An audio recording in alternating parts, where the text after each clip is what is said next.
এটা কিন্তু ঘরের মধ্যে আসলে না, এই লাঠিটা ঘরের মধ্যে পড়া আমি দেখে কোনো হয় না, আমার ল্যাপটপ দেখি না আসলে ওই ওয়ালের লগে এই তোষকটা এথানি টানা এইখানে এই ওয়ালের লগে লাগাই না হলো যে ল্যাপটপটা। আর এখানে আসলে মানি ব্যাগ, এত বড় একটা ধাক্কা কোনোদিনও খাইনি। এই যে দেখেন জানালাটা খুললাম, পর্দা আর কি সরাইলাম, এই জানালাটা কিন্তু এইরকমই আসলে। এই যে ওয়ালটা কিন্তু অনেক উঁচু, ওই যে দেখেন মানুষ যায় এককালে নিচে নিচে দেখে অনেক উঁচা, এনদে স্বাভাবিকভাবে ওটাও যায় না, দেখাও যায় না, লাফ মারি হেবে ওটা লাগে। এই যে দেখেন ঘরের কি অবস্থা, এই হচ্ছে ঘরের অবস্থা। এই যে দেখেন এখানে আমরা কেউ থাকি না, এই রুমটায়, এটা সামনে একটা রুম, মানে খাট টাট নেই, একটা তোষক বিছাই নেই, তোষকের উপরে একটা চাদর আসলে, এই তোষকটা আসলে এই এককালে এই সোজা একদম ওয়ালের সাথে মিশাই না আসলে তোষকটা।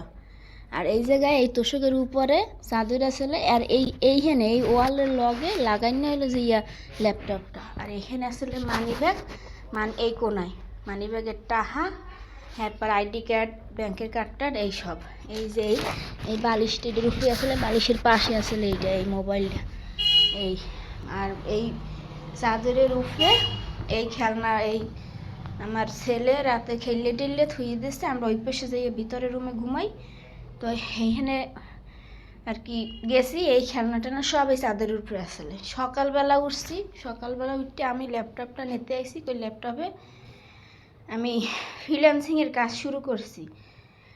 এই ফ্রিল্যান্সিং মানে ভিডিও এডিটিং করি। এইয়া কই কি এখন সকালবেলা উঠটা তা ল্যাপটপটা নিয়ে কাজ করি। আইয়া দেখি যে এই রমের তোষকটা এরম এথানি টানা, তোষকটা আসলে ওই ওয়ালের লগে, এই তোষকটা এথানি টানা, এই আর এই খেলনাটা না সব জানলার পাশে পড়ে রয়েছে। এই যে দেখেন একটা বিশাল বড় ডকুমেন্টস, এই একটা লাঠি, এইটা কিন্তু ঘরের মধ্যে আসলে না, এই লাঠিটা ঘরের মধ্যে পড়া আমি দেখে কোনো হয় না, আমার ল্যাপটপ দেখি না, আমি ল্যাপটপ গেলে কই। ছেলের বাপেরে কইলাম তুমি কি চাদরটা উড়ে হেলাইছো, কারণ না আমি চাদর উড়াম কিনলো কেন, আমি কই তাড়াতাড়ি দেখতে যাও, চাদর তো নাই, ল্যাপটপও নাই, চাদর শুদ্ধ নিয়েছে দেখছেন। মানে জীবনে আমি পুলিশের দ্বারা যাই নাই, পুলিশ কি জিনিস হ্যাঁ জানি না, থানা তো চিনিই না, এই জীবনে প্রথমবার এত বড় একটা অভিজ্ঞতা হইলো নিজের উপর দেয়া। স্বপ্ন সব এই জায়গায় শেষ, আমার যে জিনিসটা গেছে এটা আমি বুঝি, আর কেউ বুঝবে না।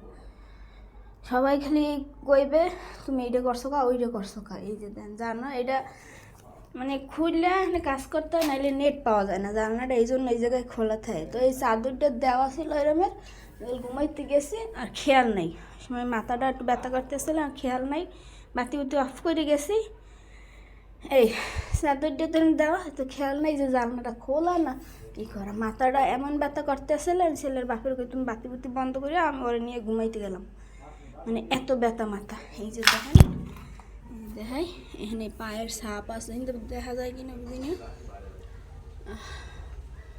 এখানে পায়ের ছাপ আছে। এই ল্যাপটপ, মানি ব্যাগের মধ্যে টাকা, কার্ড টাট সব রয়ে গেছে। আমার স্বপ্ন সব এই জায়গায় শেষ। আমার নিজের কাছে কেমন লাগে এটা আমি বুঝি, আর কেউ বুঝবে না এই দুনিয়াতে। যার যায় ওই যে গান আছে না, যার চলে যায় সেই বুঝে হয় বিচ্ছেদের কি যন্ত্রণা, এটা খালি আমি বলতেছি যে আমার কি হারাইছে। একটা ল্যাপটপ এখন কেনার মতো সামর্থ্য আমার নাই, জানি না কবে কিনতে পারবো কিনা তাও জানি না। সবাই ভালো থাকবেন, শেয়ার করবেন যেন এরকমের ভুল কেউ না করে, মনের ভুলেও যেন ভুল না হয়। আসলে এটা বললে সতর্ক থাকলেও হয় না, মানুষ বিপদে যখন আসে সতর্ক থাকলেও হয় না। আবার এটা সমস্যা হয়েছে যে এটা জানলাটা টানলেও মানে আটকানোর পর টান দিলেও এটা খুলে যায়। যাই হোক, এখন থানা পুলিশ করছি, আল্লাহ জানে কত দূর তারা আগাইতে পারে, খুব সদিচ্ছা দেখাইছে। এখন দেখা যাক, আপনারা দোয়া করেন যেন